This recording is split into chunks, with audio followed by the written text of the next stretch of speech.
Good afternoon. Bonjour. Welcome to the closing keynote session of the Education and Vitality Forum, an event of the Interlevel Educational Table of the Quebec English-Speaking Communities Research Network at Concordia University. I'm Patrick Donovan. I'll be the moderator and research associate with the network QUESCREN. This forum is supported by the Secrétariat aux relations avec les Québécois d'expression anglaise of the Government of Quebec. Et maintenant, j'aimerais présenter le commissaire aux langues officielles. Raymond Théberge took office as Canada's Commissioner of Official Languages in January of 2018 for a term of 7 years. He came to the job after having served 6 years as President and Vice Chancellor of the Université de Moncton in Moncton, New Brunswick. He's a native of Sainte-Anne-des-Chênes in Manitoba, a town about 40 kilometers east of Winnipeg. Raymond Théberge has a PhD in linguistics from McGill University, a master's degree in applied linguistics from the University of Ottawa, and a bachelor's degree in history from the Collège universitaire de Saint-Boniface in Winnipeg. He has worked for both the Manitoba and Ontario provincial governments as Assistant Deputy Minister of Education. He's also a former Executive Director of the Société Franco-Manitobaine and of the Council of Ministers of Education of Canada. Mr. Théberge, the mic is yours. Thank you, Patrick. Good afternoon. I would like to begin by acknowledging that I am speaking to you from Treaty 1 territory, the traditional territory of the Anishinaabe, Cree, Oji-Cree, Dakota, and Dene peoples, and the homeland of the Métis Nation. I'm happy to be joining you today. I'd like to thank the English-Speaking Communities Research Network for inviting me to speak with you. I had the pleasure of speaking at your forum in 2018, and I'm very pleased to see another opportunity to bring together researchers, practitioners, stakeholders, and policymakers to focus on solutions for the future of Quebec's diverse English-speaking communities. In the ongoing pandemic situation, this multidisciplinary approach to working on best practices and initiatives is as important as ever. We need to come together to collectively navigate what our new normal is and to figure out how the past year and a half has affected the vitality of our communities and what that means for their future. Just to repeat very briefly for those of you who were not at the first forum 3 years ago, as mentioned by Patrick, I'm from the small village or metropolis of Sainte-Anne-des-Chênes, about 40 kilometers southeast of Winnipeg. À l'époque de mon enfance, ce patelin était entièrement composé de Canadiens français. Et pourtant, je n'avais pas accès à l'école française. J'avais 16 ans lorsque la loi sur les langues officielles a été adoptée. C'était pour moi et ma génération une affirmation de qui nous étions comme Canadiens français et comme franco-manitobains par la suite. Je me suis longtemps consacré au domaine de l'enseignement, de la recherche et de l'administration universitaire, comme mentionné notamment en tant que recteur et vice-chancelier de l'Université de Moncton. Et aussi, auparavant, j'ai occupé le poste de sous-ministre adjoint au ministère de l'Éducation et au ministère de la Formation des collèges et des universités de l'Ontario.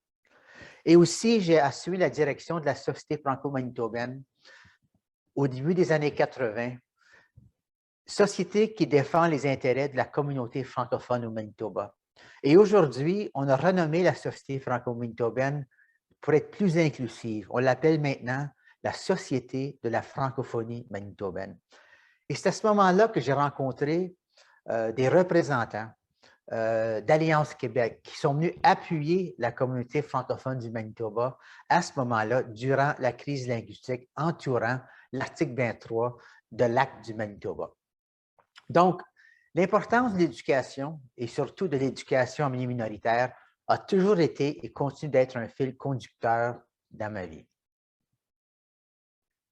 And so, I'm very glad to be here with you today and to be part of this important work on education and vitality. Today, I'd like to talk about diversity in education, one of the conference themes, as I have experienced it over the course of my lifetime, and to share some reflections and raise some questions for potential further study as we look to the future, especially in terms of how our official languages are part of a broader fundamental value of inclusion. When we talk about diversity in education in Canada, it's instructive to look back on how notions of diversity have been defined over time and what changes we have seen. If we look back to 1867, for example, the Constitution, then known as the British North America Act, laid down a framework for diversity in education along religious lines. It provided a constitutional right to either a Protestant or a Roman Catholic education. But within this framework, French-speaking Catholics outside Quebec had difficulty getting access to French language education. In my home province of Manitoba, this led to a crisis. At the time of the Manitoba Act in 1870, the non-First Nations populations was roughly half French-speaking Catholics and half English-speaking Protestants. And public funds for schools reflected that balance. But as demographics shifted over time and English-speaking Protestants grew in number, cultural and religious tensions increased. And in 1890, a non-denominational school system was created. The French Catholic schools lost their funding, and all public schools were English only. French-speaking Manitobans felt their language and culture were being threatened and their rights had been violated. This fueled religious tensions not just in Manitoba, but also among French speakers and English speakers across Canada. Eventually, a compromise was struck in Manitoba, allowing some French in addition to English in public schools, but only if there were enough students. Unfortunately, another result of that conflict was that English became the only provincial official language in Manitoba until 1985. And because of that, the use of French declined. De ce fait, je n'ai pas eu accès à une éducation en français durant mon enfance. Mon manuel scolaire de sciences sociales était intitulé My British Heritage, ce à quoi aucun des enfants canadiens français de ma classe ne pouvait s'identifier. C'est ma mère qui s'est occupée de m'enseigner l'histoire des Franco-Manitobains et qui m'a raconté l'histoire de Louis Riel. Grâce à mes parents qui se sont battus pour nos droits à l'éducation, mes plus jeunes frères et sœurs ont pu recevoir une éducation en français au Manitoba. In Ontario, at the turn of the 20th century, linguistic diversity in education was threatened with the introduction of Regulation 17 in 1912, which stipulated that English was to be the only language of instruction and of communication with students beyond grade 2 in all schools across the province. French-speaking Catholics had to attend temporary Anglo-French schools, which were designed to transition those students to learning in English and to move them away from French. Regulation 17 was effectively repealed in 1927, but its impact continues to resonate. Both the Manitoba and Ontario examples illustrate how watering down language rights had an impact on generations of children. And throughout much of the 20th century, a shortage of French language education options contributed to the assimilation of Francophones outside of Quebec. I have countless cousins and acquaintances who are Francophones who do not speak French, and I often hear the expression, I used to be French. The story of diversity in education played out much differently in Quebec, notably in Montreal, which was the largest city in Canada for more than the first half of the 20th century.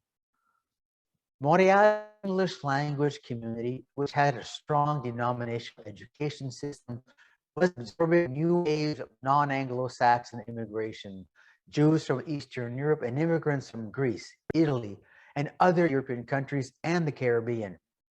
Most of the immigrants attended schools reflecting their own religions, but Jews were not allowed into Catholic schools, so they had to attend Protestant schools. As columnist Josh Freed of the Montreal Gazette wrote, even though he's Jewish, he went to Protestant schools and came out knowing the lyrics and melody of Jesus Loves Me as well as any Protestant kid.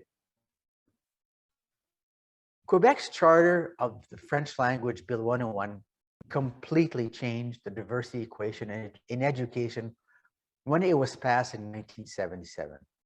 French language schools, still mostly under the Catholic confessional system, were now confronted with the challenge of managing diversity, as the new law put an end to the right of immigrants to attend English schools.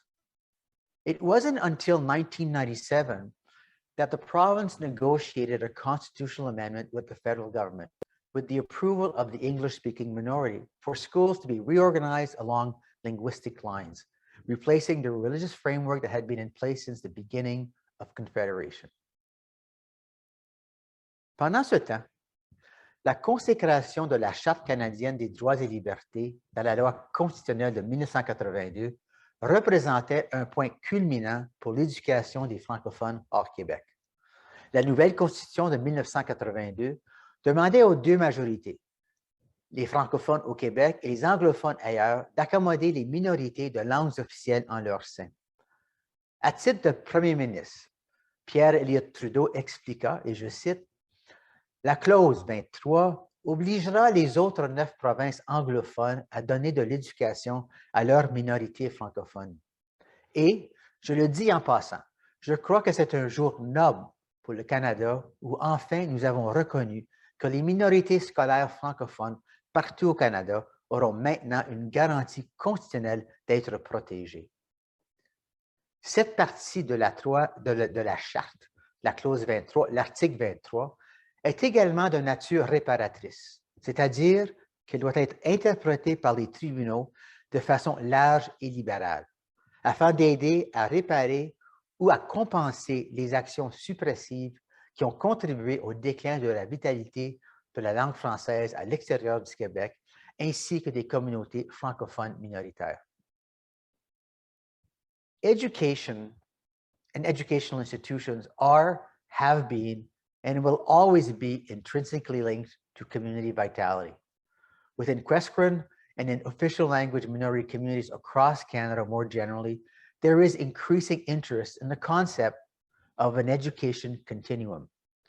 That is to say, while Section 23 provides certain guarantees for minority language education at the elementary and high school level, there are other challenges outside of Quebec.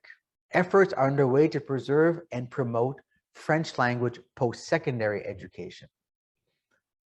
Nous avons vu les réactions des communautés aux coupes dans les institutions postsecondaires des communautés de langues officielles en situation minoritaire, comme à l'Université Laurentienne à Sudbury, en Ontario, et au campus Saint-Jean en Alberta.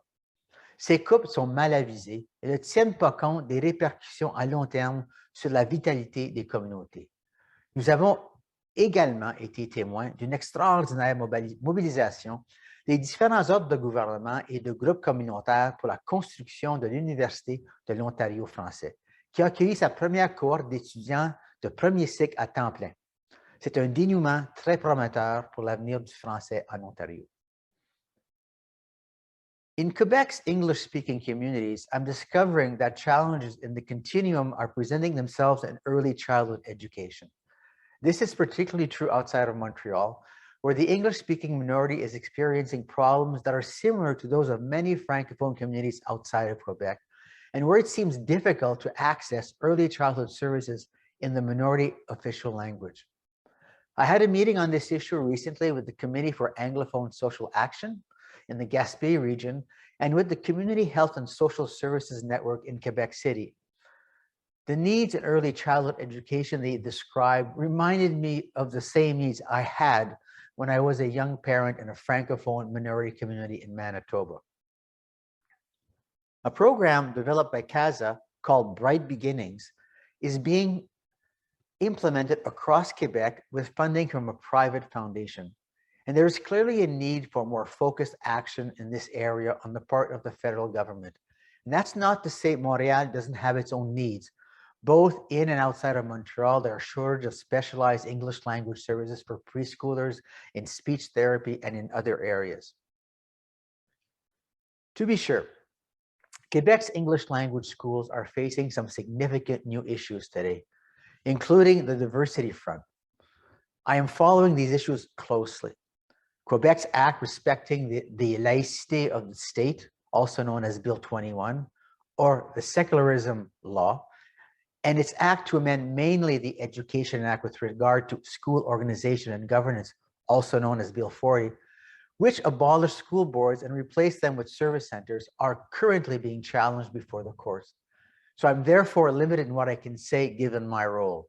Meanwhile, Bill 96, the new language bill to amend the Charter of the French language, could have a negative effect on future enrollment in English schools. My office is currently undertaking a careful legal and policy analysis of this issue. I hope the government of Quebec will keep the lines of communication open with the English-speaking communities as it moves forward with the modernization of the Charter of the French language. My office is also looking at what impact Bill 96 could have on the modernization of the Official Languages Act. The principle of substantive equality of our two official languages is a fundamental concept of language rights in Canada. Of course, I have noted the increasing language tensions around Bill 96. It is important that disagreements related to these issues can be debated in a spirit of respect for opposing viewpoints. Je m'inquiète toutefois des médias sociaux. La prolifération des réactions instinctives a un effet de division dans tout le Canada. Comment pouvons-nous faire en sorte qu'il y ait toujours un débat raisonné, un respect mutuel, tout en allant de l'avant? Je crois que des conférences comme celle-ci sont essentielles. Des conférences où divers points de vue sont représentés, où nous réfléchissons sérieusement à la diversité et où nous contribuons à forger une volonté commune de progresser de façon constructive.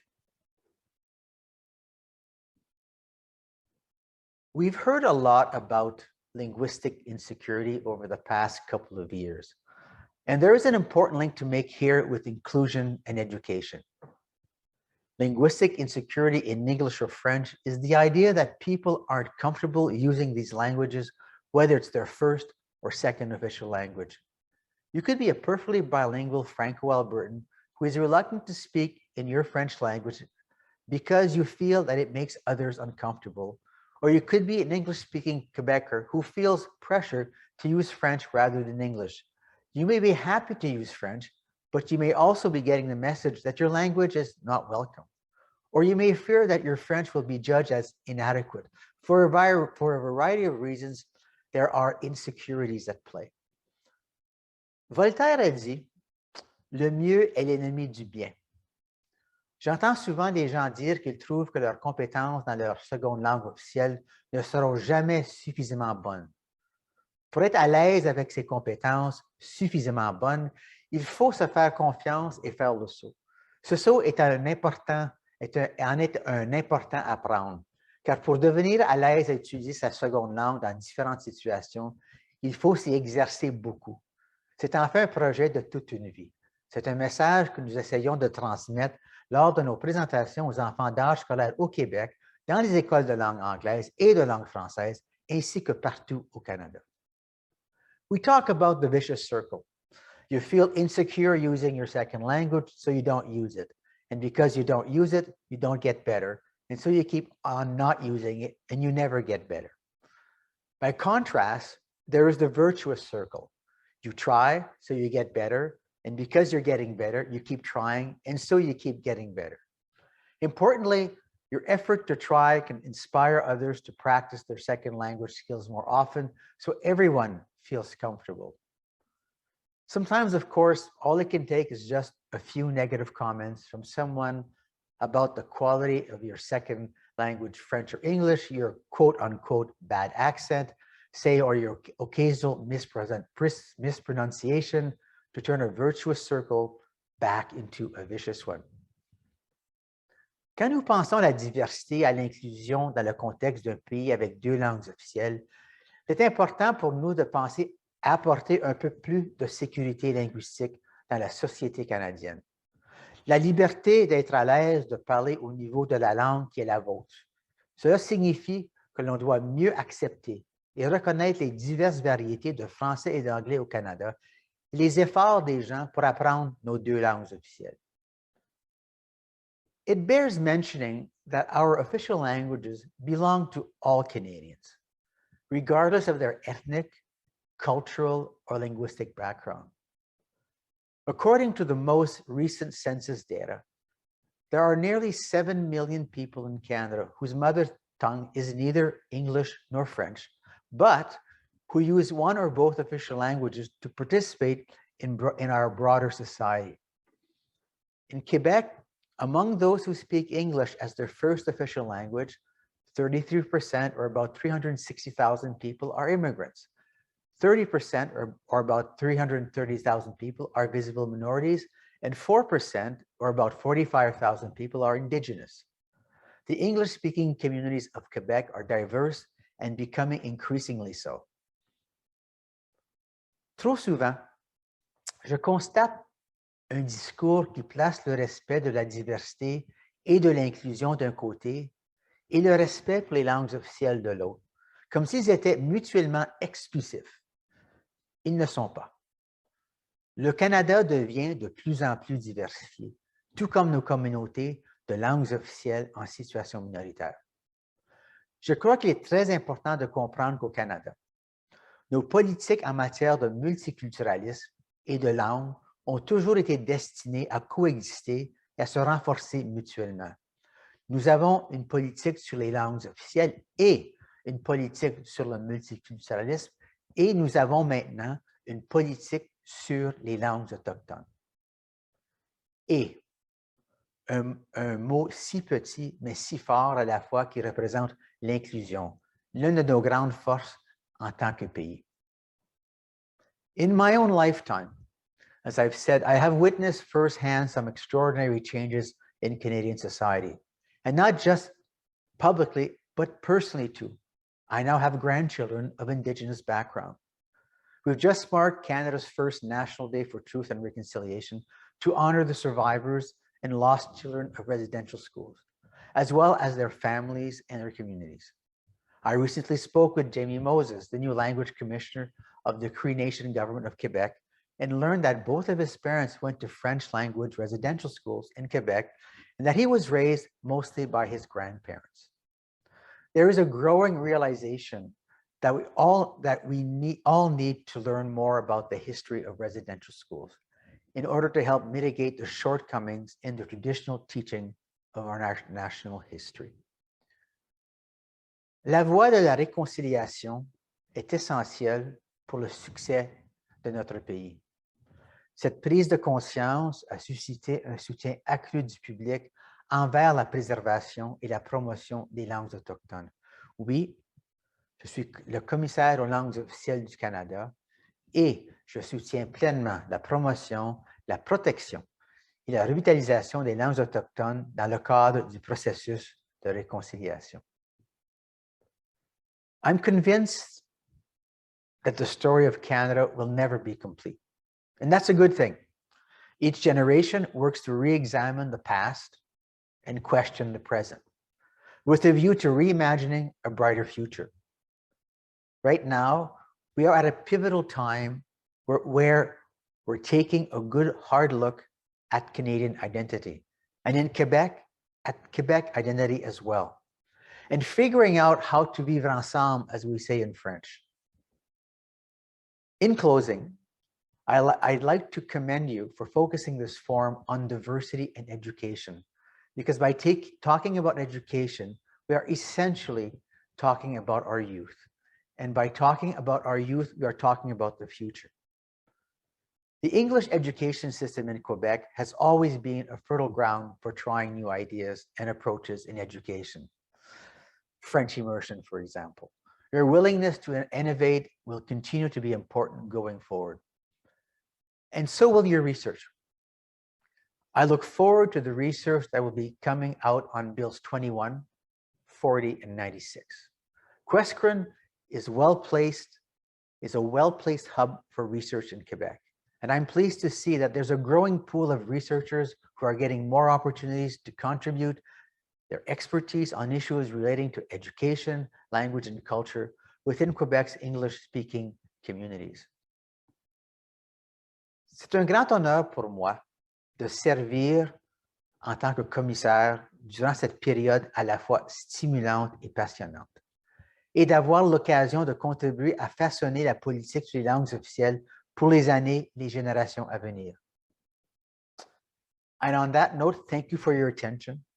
If you have any questions, please feel free to ask them in the official language of your choice. Merci de votre attention. Je serai heureux de répondre à vos questions dans la langue officielle de votre choix. Thank you very much, Commissioner Théberge. We already have one question from Brian Rock, which deals with symmetry, asymmetry. We've noticed recently that there's been sort of opening the door to linguistic asymmetry in Canada. Brian Rock asks, reviewing the present linguistic landscape across Canada, do you foresee symmetrical federalism remaining a possibility in Canada? If we look at the proposals that were tabled in the new act, there we see the concept of symmetry, of asymmetry as part of the act. My office has been closely studying the concept of asymmetry from a legal perspective, not being a constitutional lawyer. However, what we can say is probably more nuanced than what we're seeing right now. I would hope that we can maintain the concept of symmetry. There are many issues around that. My view is that we have to ensure the vitality of both official language community, both official language communities, and we will see where this moves us. I have to say that in as much as it is important to make efforts to ensure that French thrives in Canada, we always have to ensure that we have two official language minority communities. So I think this is something that has to be preserved. Thank you. We have a question from Douglas Jack, which reads, given the illegality of European colonial invasions, what are we doing as English and French for healing, reparations, and reconciliation, particularly First Nation languages? Well, and I guess the broader question is, how do we reconcile First Nation languages into two official languages? That's an excellent point. I've had initial contact with the Commissioner of Indigenous Languages, and we've proposed to be as helpful as they want us to be. I think there has to be a very important conversation within the Indigenous communities in terms of what it is they want moving forward. I think that Indigenous languages are first languages. I think we have to find a way to ensure that not only do we promote, but we can ensure revitalization. One of the things I've noticed when I talk about language, culture, and identity, and when I speak with certain representatives of Indigenous communities, what comes up is the concept of language, culture, identity, and territory. But as Canadians, we first have to come to grips with our own past. And we just have to revisit, for example, how do we teach history in this country? And it's one of the first steps. In order to move forward, we must have a much better understanding of our past. And I think there is no contradiction between promoting official languages and Indigenous languages in this country. Thank you. We have a question from Deb. Considering the histories of both languages in Canada, is there a distinction to be made between those who enjoyed language rights and lost them, example, Anglos in Quebec, and the experiences of other language minorities in Canada? It's a very interesting question. When one looks back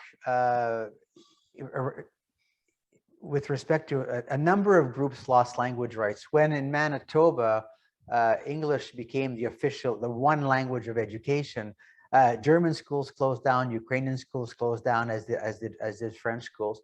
So we've not paid much attention, I think sufficient attention to I call if you look at the number of speakers of other languages in Canada, it is a significant number. And the policy that we now have is basically focused on two official languages.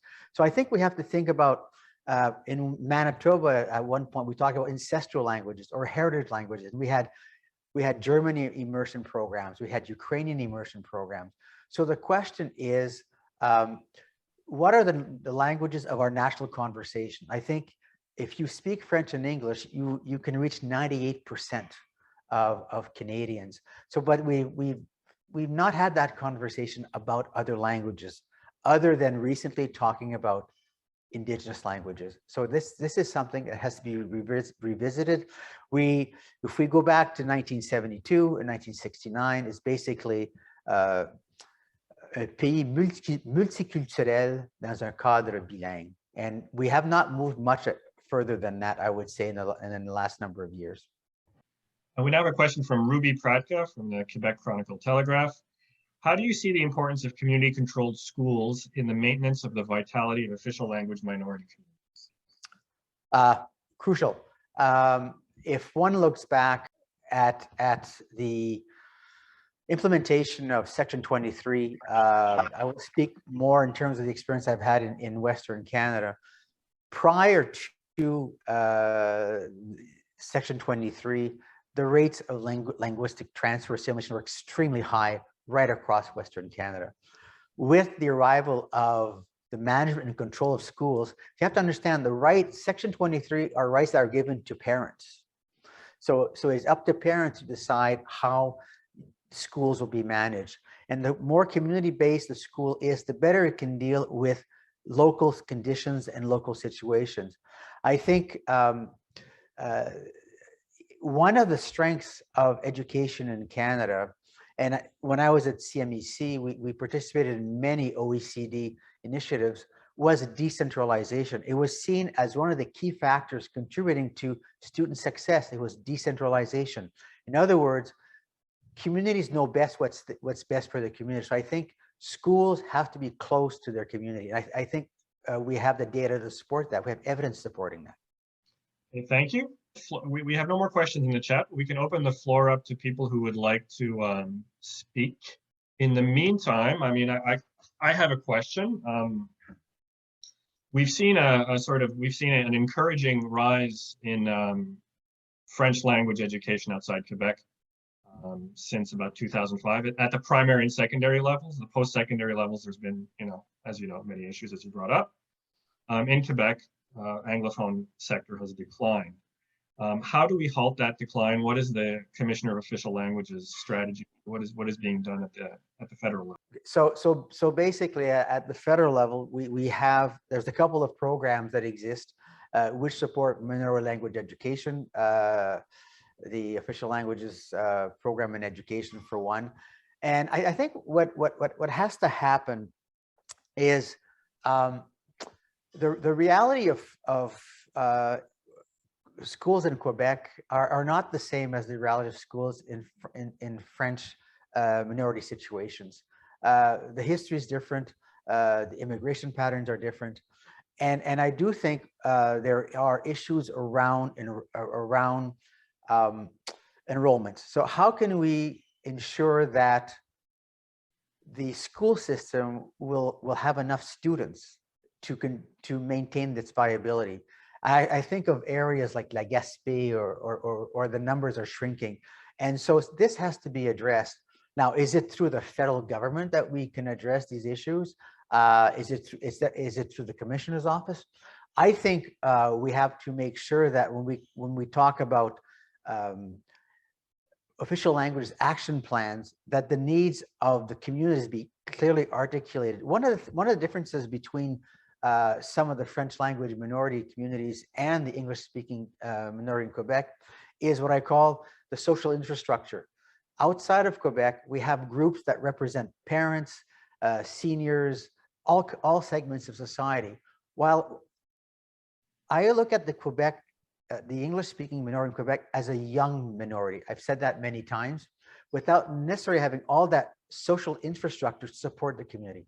I think that's something which has to be which is needed, and has to probably funded through federal government initiatives, whether action plans or other. But I think that's something that's missing in Quebec is that social infrastructure to support the community. Early childhood education, for one. Thank you. One of the questions, we have another question from Lorraine O'Donnell, who says, one of the issues we face with language in Quebec is legacies of frustration over people from one or more language groups dominating other groups, whether Anglophones dominating Francophones, or vice versa, or other groups. Do you have ideas on how we can move beyond this? Well, this is a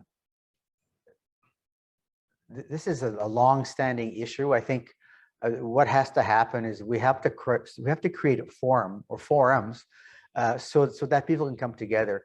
And I've noticed over the last number of years, not only in Quebec but in other situations, there is not that much contact between language groups in education. Actually, they're very limited contact. So I think that there has to be a sharing of views somewhere. There has to be a forum put in place where people can come together and exchange views and exchange ideas and better understand each other. I think this idea of never building bridges is not a good one. We have Douglas Jack who would like to speak, so I would ask you to unmute yourself. Hi, Raymond Théberge. I live in a housing development where we have French, English, Spanish, Russian, and many languages here. And the way the families here keep their languages together is by extended families living close to each other.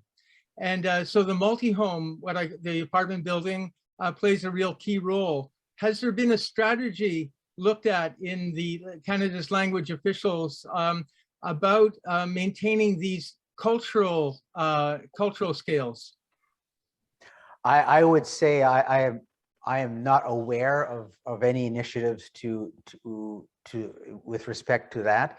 I'm not sure if it's part. I mean, I don't know if it's been researched, but I do know that not only is it a reality in Montreal, it's a reality in Vancouver, it's a reality in Brampton, it's a reality all over the country where once you have multi-generational households, it is a contributor to language maintenance.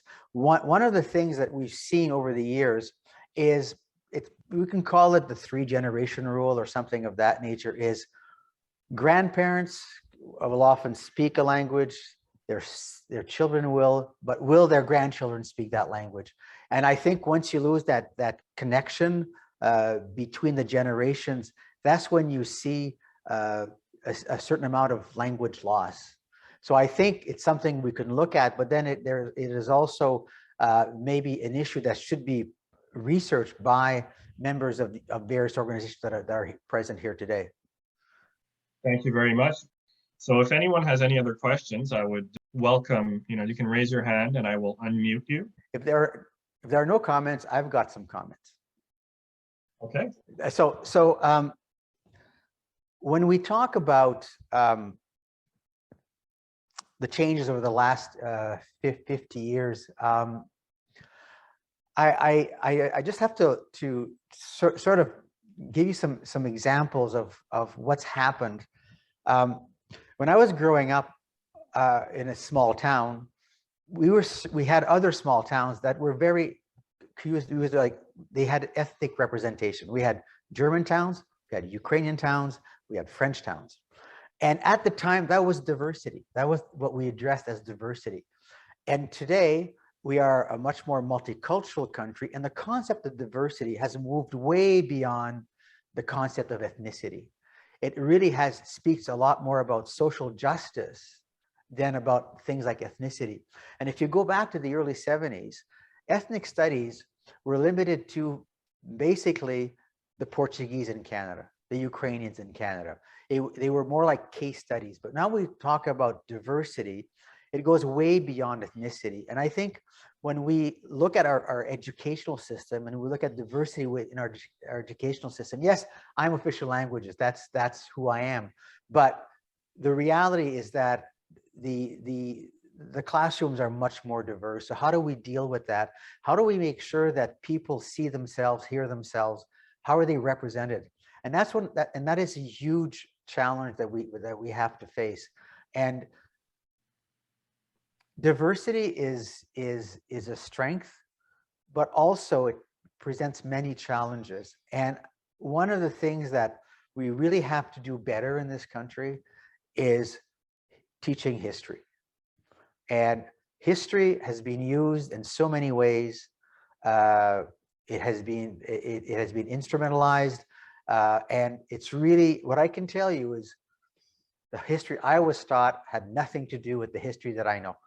And in many situations, I think there's some interesting work being done in Quebec on the curriculum. What is in the curriculum? How are minorities portrayed in the curriculum? And that is an extremely important piece that we have to look at. So yes, official languages, that's my role, that's my mandate, but I think diversity is a reality right across the country. So that's sort of what I had to say. Thank you. And on that note, I encourage everyone, we're going to be posting all these presentations online. And I was in a panel discussion prior to this one with Paul Zanazanian, who dealt with that. Yep. Exactly, about the curriculum and how it excludes certain minorities and how it portrays the English-speaking minority in Quebec. I'm catching up with the chat here. We have a comment from Deb who says, I appreciate, may be acknowledged, it is not always appreciated. As reflected in the curriculum and teaching, diversity may or may not be taught as it is left up to individuals to do so. And I might add that, for example, in Alberta, they've tried to bring in a new curriculum where they minimize, for example, the contributions of Indigenous people, of Francophones, and it created obviously a stir. So it's being pulled back. But I go back to my earliest experiences working in different ministries, and where how curriculum is designed it's interesting the way to see how it is put together. And when you talk about social studies, when you talk about history, it's very powerful. So I'd like to end by thanking Commissioner Théberge for a very stimulating presentation. A lot of food for thought. Thank you.